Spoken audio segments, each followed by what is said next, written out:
Hello. All righty. What is going on, guys? Happy Wellness Wednesday. Sorry, I'm running 4 minutes behind.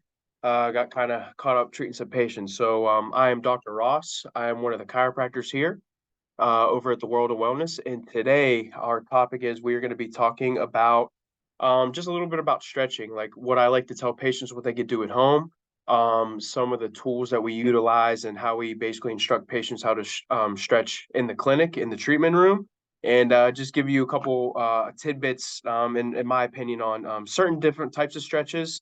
And we're not only going to go over what you could do for the muscle, we're actually going to talk about too something called they're called CARs, and essentially what a CAR stands for is a controlled articular rotation. And I wouldn't say it's a stretch for your joint, but it's basically a way that you could take your joint through its full range of motion. So we could kind of compare it to when we actually stretch our muscles. So I guess the best way to start this off is if we're going back to if anybody played any sports, and whether it was grade school, middle school, high school, even in college, when we would warm up to stretch, like for example, I was a soccer player, I played my whole life, played in college, and just being an athlete, being a goofball, sometimes when you were going through the warm up routine and you would stretch, coach would be like, "Hey, go down, we're gonna touch your toes, stretch your hamstrings, hold for 10 seconds." The reason why I'm starting with this is because realistically that doesn't really do a dang thing. It's just kind of going through the motions. It was just kind of mundane at the time. Now, after going through undergrad and grad school and kind of just diving in and researching it, unless you're truly holding that stretch for around like 40 seconds, you're not really getting anything out of the muscle, to be completely honest with you. If you're one of those people that go to work out 4 to 5 times a week in the gym, and you get on the treadmill, and highly suggest warming up anywhere from 10 to 20 minutes, get some blood in the muscles, and then you go into your stretching routine. Try not to be mundane with it. So like try and actually kind of like focus and go all into it, because then you're actually going to get the most bang for your buck. When people are just basically sitting on the ground, reaching out, touching your toes, holding for 10 seconds, again, that's not really doing a dang thing.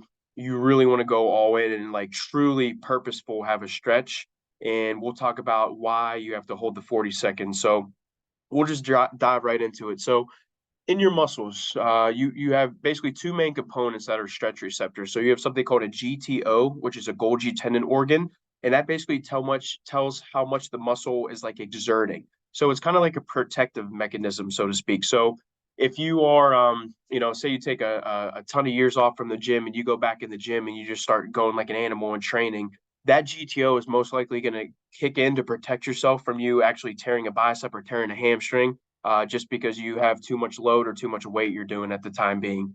But what we're trying to do, like myself and Dr. Orbach, when we basically stretch people in the clinic, is we are working on something called a muscle spindle. So a muscle spindle is a stretch receptor, and it's relocated in every single muscle. So that's just basically once you stretch a muscle, the muscle spindle fires, sends afferent stimulus to the brain, efferent back down to the muscle. It kind of just gives like its proprioception, so like it's joint space in a sense. And that's why it's massive, massive when you have patients, to any providers listening to this, any patients that are going home and, hey, doc, I'm going to go on a run. Do you recommend if I stretch before, after? Should I warm up? I always recommend that patients, like if you're going to stretch hamstrings, calves, quads, you have to hold the stretch for 40 seconds, because it's basically going to basically trip that muscle spindle. And then over time, if you start to do that repetitive stretching motion, days turn into weeks, turn into months. When you hold that isolated stretch for like roughly no less than 40 seconds, it's going to trip that muscle spindle. When over time that basically that muscle is going to elongate, and you're just going to feel a lot looser, and you're going to basically put less wear and tear on different tendons, ligaments in your joints as well. So yeah, that's one of the big take homes. I just wanted to start with that is, if you're doing any kind of stretching, definitely make sure you have a purpose, it's purposeful. And again, you just don't want to go mundane, go down and touch your toes for 10 seconds or anything like that. So since I'm a chiropractor, not only do I work with different joints in the body, not necessarily the spine, a lot of extremity work as well. I say we kind of start with like we were talking about the CARs, the controlled articular rotation, and then we'll kind of get into a couple of the hot topics. Right now on social media, I see a lot of chiropractors, a lot of physical therapists really attacking the psoas muscle. And there's a ton of different providers basically showing how to stretch that. I'll show you my favorite way, and there's just like a couple little tweaks that you can do to really maximize like how you stretch your psoas muscle. And then I definitely want to show you how you could retrain it too, because everybody, they want to stretch your psoas, but if you're going to stretch, you're going to have to strengthen the segment as well. So we'll just jump in right into the joint stretches. We'll call them a joint stretch. It's called a CAR. So again, a CAR stands for a controlled articular rotation. And essentially what that means is you are basically taking your joint through its full range of motion, just so stuff doesn't get stagnant. And where this works really, really well, I see in a lot of people, is actually their elbows. So when someone comes in with any kind of like elbow pain or dysfunction, and they're like, "Doc, look, when I go to extend my elbows, I can't lock out on one of these elbows here."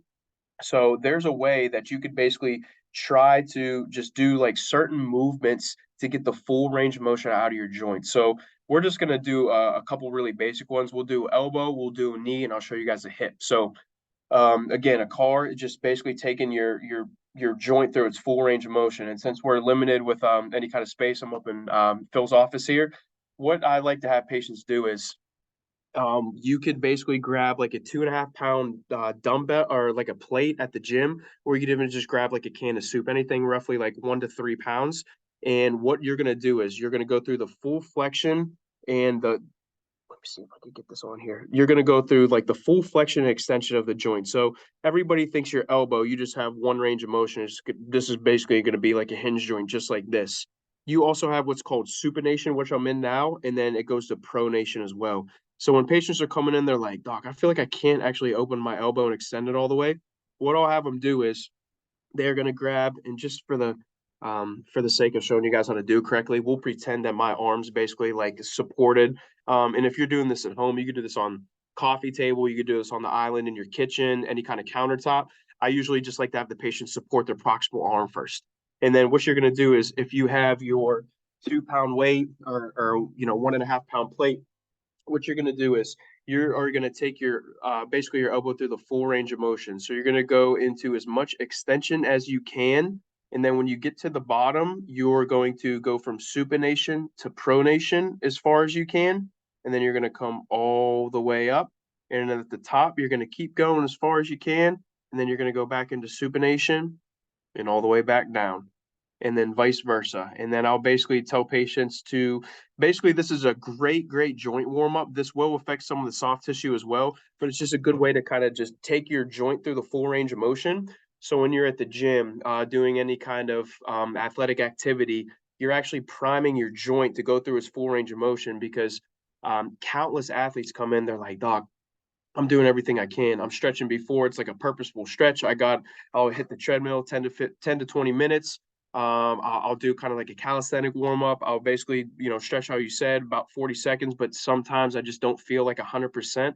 I'll basically try and tell them to do some of those joint warm ups, just because, again, it's going to kind of like prime your joint when you're going through any kind of athletic motion or movement, you're just going to feel way more comfortable in your own skin. So, again, to kind of go over the elbow car, it's going to be coming all the way up as high as you can, rotate, and then you're going to go all the way down, and then you're going to switch at the bottom too. And so I would recommend starting in the supinated position, coming all the way up, then pronating, and then going all the way down. And then you could basically start and vice versa. So then you could go pronate all the way up as high as you can, supinate, and then all the way back down. And again, that's just going to just add the range of motion. And that's kind of like, I don't want to say lubrication, but that's a great way to kind of like not necessarily stretch your joints, but basically take you through the full range of motion. And it's kind of similar with the knee. And again, sorry guys, we're kind of pressed just because I'm in Phil's office here. But for the knee car, it's relatively the same concept. So what you're gonna do for the knee car is in this position, a little bit. What you're going to do for the knee car is same thing. So you're going to work on the orientation of your ankle and your foot, just so your knee could go through its full range of motion. So if anybody has any knee problems, they tried physical therapy, chiropractic, cortisone injections, I would say start with this before you even like train or warm up to see if you get any kind of benefit. So what you're going to do is You're going to go heel all the way towards your butt, and then you're going to take your foot and either take your toes to the inside or the outside, and then you're going to go all the way up, and then you're going to go to the side, and then you're going to go all the way back down. And then you're going to stay in this position all the way back up, rotate foot and ankle to the opposite side, and then all the way back down.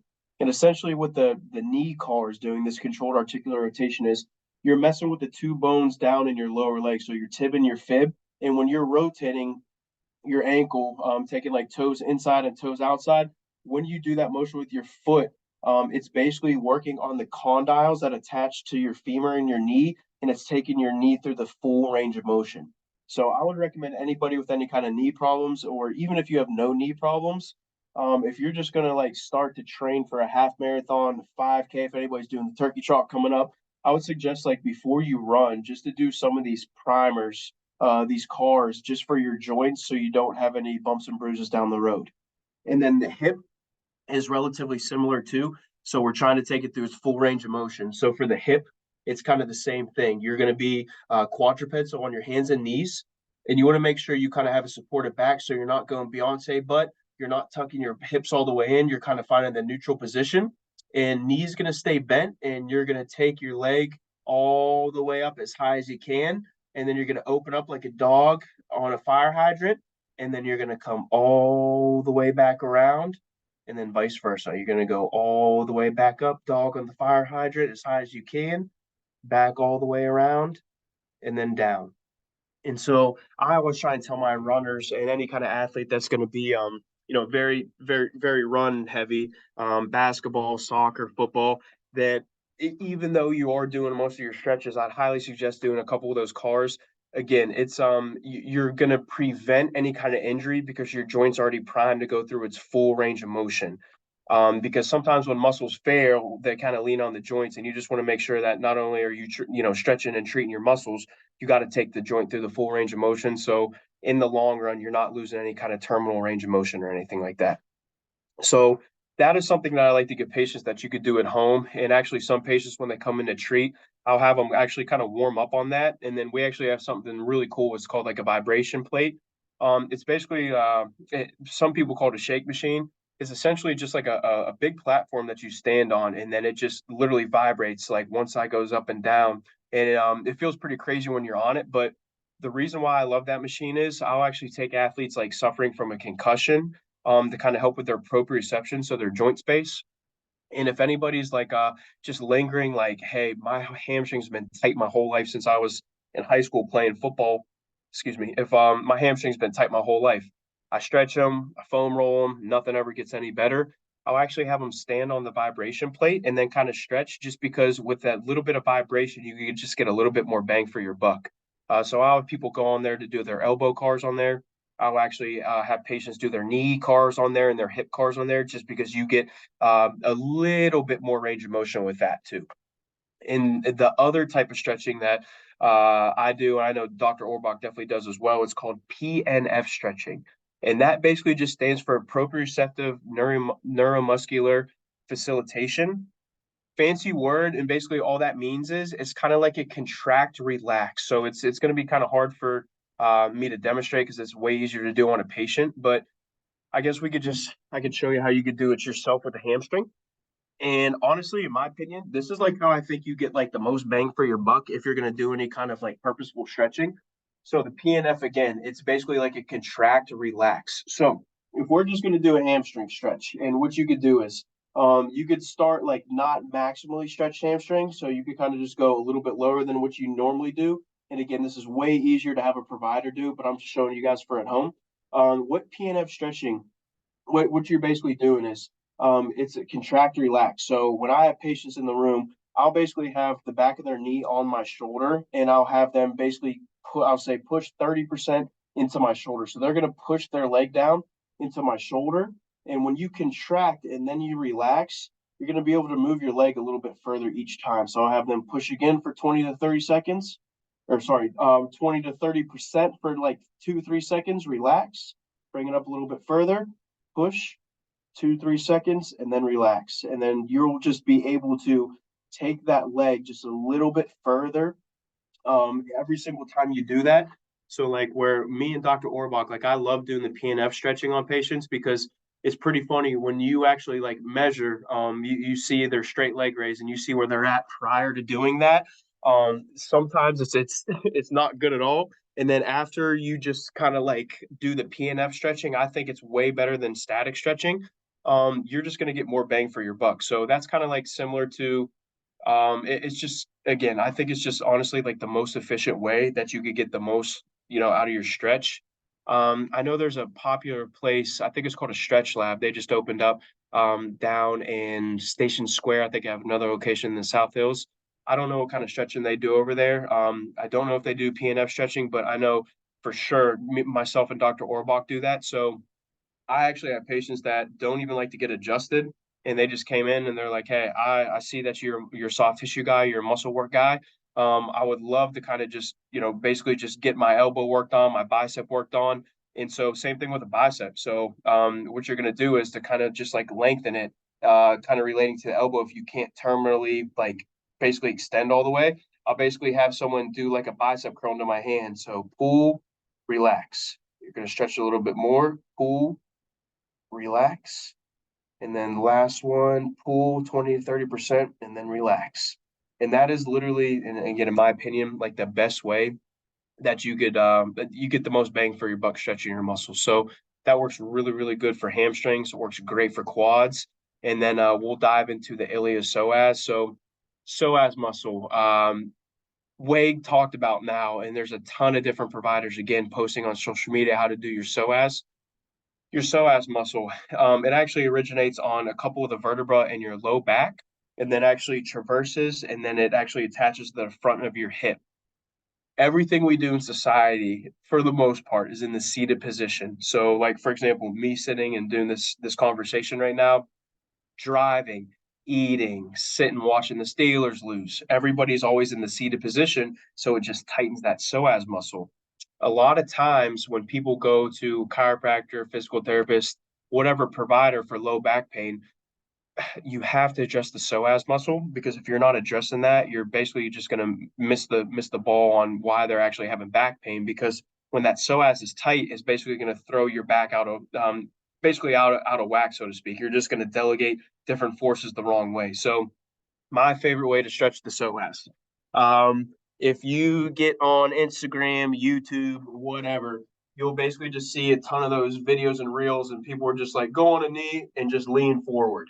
And so the psoas, it comes and attaches roughly right around this area, and it has a huge muscle belly actually like deep in here.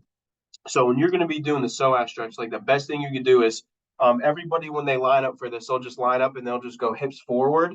But everybody when they line up, they have I call it the Beyonce butt, so their butt's kind of pushed out. So the simplest thing you could do, and you'll feel this right away, is you're going to stack 90, 90, 90, 90 with your legs. You're going to go Beyonce butt, and then you're going to take your belt towards the wall in front of you, go Beyonce butt, and then go belt towards the wall in front of you. And as soon as you take your hips forward and kind of stack them under your rib cage, you're going to feel that psoas light up. So a lot of people, again, if you just look on the internet, they got the big poked out butt, and then you're just going to slide forward. You're actually going to be getting more of like your proximal quad. So the easiest thing that you could do is literally you're going to go from Beyonce butt and think of stacking your pelvis like under your rib cage, and you're going to feel that guy light up right away. And as soon as you feel that light up, you only need to slide forward just a couple inches, and then you're going to feel that screaming. And then again, you're going to want to hold this for like 40, at minimum 40 seconds. And I can't stress this enough. If anybody's suffering from any kind of like chronic nagging low back pain, you have to address the psoas muscle or else you're basically gonna miss the whole ball on that. So that is my favorite way to stretch a psoas. If you want to increase, if you want to make that stretch even a little bit harder, what you can do is I'll just switch up legs here, just different orientation. So again, everybody goes Beyonce butt, and then you're gonna stack your hips under your rib cage. If you want to really intensify this, you could kind of slide forward after your pelvis is stacked on your rib cage. You could go arm up and lean away. So the arm that goes up is actually the side you're stretching. So on this, I'm stretching my left psoas muscle, and then I'm going to lean forward a little bit, arm up, and then lean away from that part. And then you're going to really, really feel that screaming at you and try and hold that for at least 40 seconds.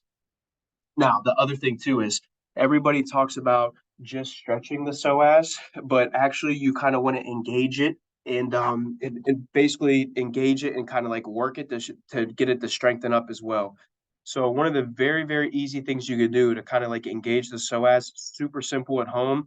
Not everybody has a kettlebell or any kind of resistance band. So you basically just need like a water bottle. So got the water bottle right in front here. And what you're going to do is you're just going to be um, seated just like this. Water bottle is going to be out in front of you. And think of a clock, and you're trying to hit different hands of the clock. So you want to keep an erect posture, so kind of like upright. Very, very simple. A lot of patients find it easier to start with their back actually against the wall. If you kind of want the advance, you're kind of just like sit upright and just have your body not supported, and just extremely simple. You're literally just going to be taking leg up over the water bottle and then putting it back down. So once we stretch that psoas, you have to engage it to make sure it's functioning properly. And when I was talking about the different arms on the clock, so you could basically mess with the orientations on that water bottle. So I usually recommend patients, hey, you're going to do like a couple sets right here, about like 4 to 5 repetitions. Move this out about 6 inches, and then you're going to hit it in a different plane of motion. And then I'll have them do about 4 or 5 repetitions of this, and then you're going to move it a little bit wider. And this is just different ways to hit different parts of that psoas muscle to kind of strengthen it back up.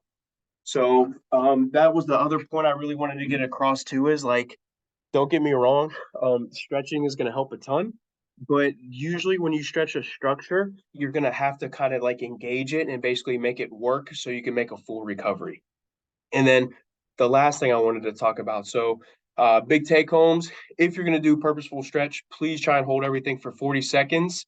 If you're going to start a new activity, or even if you're just like a person that likes to go to the gym 4 or 5 times a week, if you're having any problem with any kind of like elbow, knee, and I gave you guys the hip one, try some of those cars to kind of warm up the joint and see if, like, if you're going to do like a squat or a deadlift and sometimes your knee or your hip bothers you, try and do some of those first and then see if that is actually bothering you.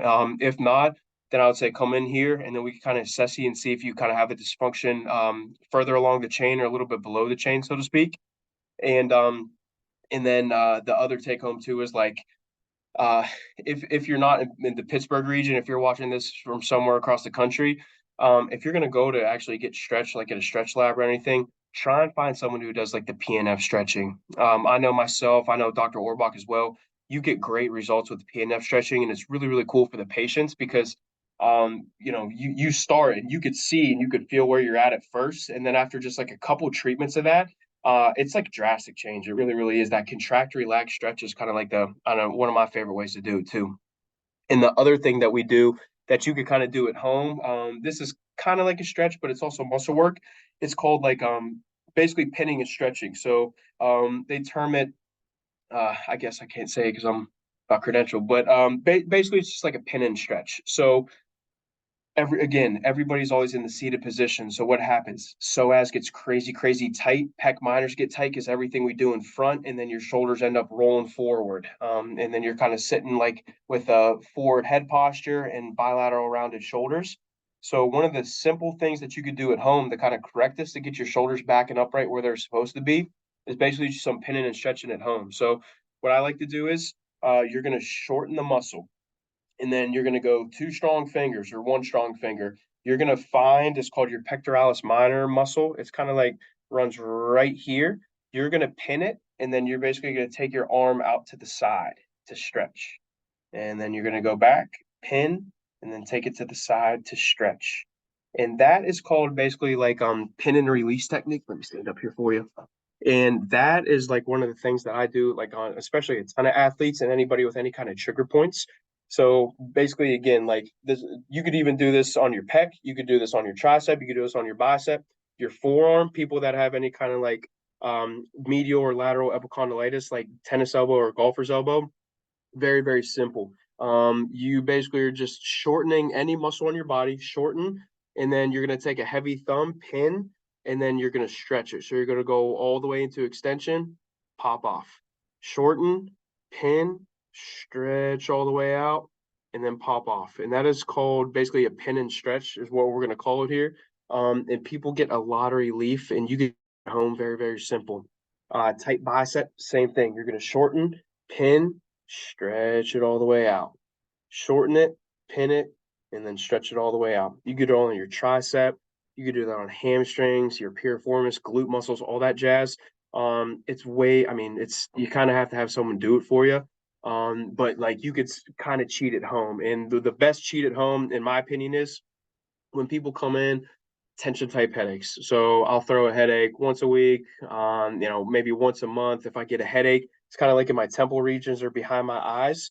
Usually, in most cases, is coming from something called like your suboccipital muscles. So suboccipital muscles, there's a little triangle with four muscles that are kind of like right underneath your skull there. And I'll just explain it and then I'll turn around just so you guys can hear me. But this is like massive for people to do at home, and people get a ton of relief, and it like really significantly decreases their headache frequency. So what you're going to do for that one is you're going to go head into extension as far back as you can, and then you're going to go two strong fingers. You're going to slide off your skull right on those muscles, those suboccipital muscles, pin them, and then you're going to take your chin all the way to your chest, and then you're going to pop off. So I'll just demonstrate with the camera facing. So extension, roll off your skull, find those sensitive muscles, pin, and then chin down to your chest. Pop off, reset. All the way up, pin, chin all the way to the chest, and then pop off. The biggest take home, if you're going to be doing any like pinning and stretching on yourself at home, is the last 10 to 15 degrees of the range of motion is actually the most important. So I'll usually give this to patients. I'll be like, hey, did you do those exercises at home? How's your headache frequency? They're like, yeah, actually, I feel great. Like it significantly decreased. I was like, what exercise did I give you? And they'll be like, oh, the one where you're moving your head and touching the back of your head. I was like, let me see it. And when they come in and they do it, they'll basically extend far back. They'll stop as soon as they kind of get level, and then they'll pop off and reset and do it like that. The biggest thing is, and a lot of patients miss at home, is you have to go through that full range of motion. So you actually get the most bang for your buck doing any kind of pin and release technique, that last 10 to 15 degrees of range of motion. So if you were able to take your chin all the way and basically touch your chest when you're doing this, when you're doing this exercise, you really want to go through the full range of motion just so you get by far the most bang for your buck. And that covered the PNF, the pin and stretch. We talked about the GTO, the muscle spindle, and then the last thing, since we're talking about basically like stretching, the joint health, the cars, we're talking about how to properly stretch your muscles. I say we talked about the nerves too. So there's a big fancy word called neuromobilization. All that essentially means is it stands for basically like a nerve floss. So if anybody ever had pinched nerve in my neck, right? I'm feeling the pain kind of like run down to my hand, like I'm numb, tingly, itching, burning in my hand. There's certain ways that you could basically like maneuver the nerve root from your neck all the way down to your hand. Basically, like the analogy I like to say is it's basically like putting more slack in the rope. So when you go through certain different ranges of motion, and you basically like put tension, then take tension off, on that nerve, you're putting more slack in the rope. So hopefully you're not feeling it run down, and whatever kind of neurological sensation you're having, pain, itching, burning, numbness, tingling. And I'll show you guys one right now. It's for so it's called your median nerve. So when people come and they're like, Doc, I think I have carpal tunnel. I always ask them, where do you feel it in your hand? Because if someone says I feel it in my whole hand, most likely it's not carpal tunnel, because carpal tunnel only will affect these three fingers primarily. And there's something called a cubital tunnel. It's actually in your elbow here, and it's going to affect these two fingers. So when someone comes in, I think I have carpal tunnel. I feel like my ring finger and my pinky finger are like going numb. When I'm sitting, if I'm laying in bed in a certain position, that's actually coming from your ulnar nerve. That's your quote unquote funny bone. And that is going to innervate these two fingers. So a really good, the nerve floss, the neuromobilization for the ulnar nerve is you're going to make an OK sign. And then you're going to basically try and take your arm up like this, map your eye, and then you could raise your elbow a little bit. And then you're going to go back down. And a lot of patients, when they do this, myself included, I feel like a lot of tension right here. So basically, when you're doing this maneuver and then taking your elbow all the way up, it's basically tightening the nerve, and then you come down and release, and it's going to release the nerve. So it's called a nerve floss because it's basically taking that nerve, putting tension on it, and then it's just going to, again, put more slack in the rope. So this is the one, if anybody's suffering from any kind of like numbness and tingling, in their pinky finger elbow. That is an ulnar nerve floss. And then the other one for the median nerve, hand follows head, head follows hand. So arm's going to be out and extended here, and then hand is going to follow head, and you're going to go this way, and then head is going to follow hand, and then you're going to go down and extend. No motion with your elbow, because then that's taken basically the you're I mean, you're not going to do anything for the nerve there. So you want to keep elbow locked as much as you can. Again, head is going to fall, or hand's going to follow head, and then head is going to follow hand all the way down. And if you do a couple of these, if you're struggling with any kind of like numbness and tingling, that's kind of like running down to these three fingers, if you don't have a disc bulge or a disc herniation, or if you don't have like a peripheral nerve entrapment or any kind of carpal tunnel like that was diagnosed, try a couple of those and see if that kind of diminishes. That's like the basically the nerve floss for the upper extremity, and then for the lower extremity, last time on the ground here, it is basically going to be laying on the ground, and you are going to have back a little bit. You're going to basically be laying on the ground, grab the back of your hamstring, and just very, very simple. At first, you're going to start with just going basically leg up and down, just like this. And again, that is basically going to take the nerve from your low back, that quote unquote sciatic nerve, and it is basically just going to kind of take it through its full range of motion, put a tension on it, relax the tension on it, and you're basically just like trying to take it through its full range of motion so it just gets a little bit longer, it's not hurting as much. And if that feels fine, then what you could do too is you could go all the way up, and then you're just going to go gas pedal up and down with your foot here, and you're going to feel that a lot more intense. A lot of people feel it in the back of their knee or sometimes in their calf. But when you go gas pedal up and down, it's putting a lot of pressure on that nerve.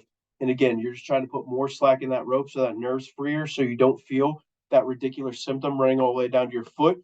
We're trying to get your pain to centralize. So go from your foot to your calf, to your hamstring, to your glute, to your back, and then gone.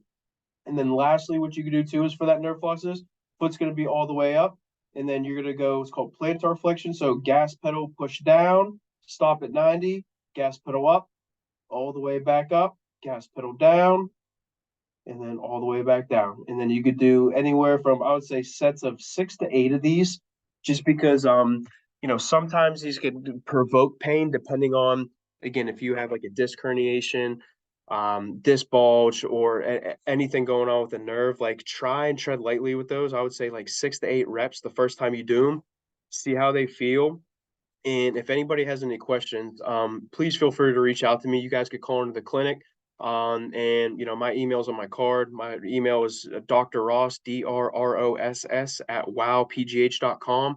If anybody has any kind of questions, anybody wants to troubleshoot anything, please reach out to me. I love sharing my knowledge. And if you're a prospective patient, please come in for the treatment. There's only so much I could kind of try and explain, over the computer, but when we're actually hands-on in the room and we could kind of take your body through some of these motions, I guarantee you're going to feel a lot better. So that is my spiel for the Wellness Wednesday. Thanks for sticking around.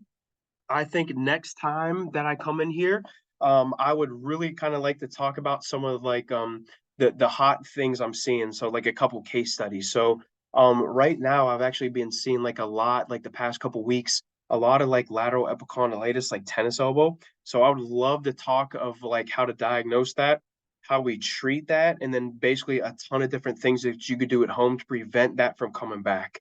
So I would love to talk about the tennis elbow and a couple other things I'm seeing, one low back thing, and then actually an Achilles. So I would love to kind of just take you through my treatment protocol for any kind of Achilles tendinopathy, and basically some other conditions too, especially with the tennis elbow is kind of prevalent right now. So thanks for sticking around, guys, and until next time.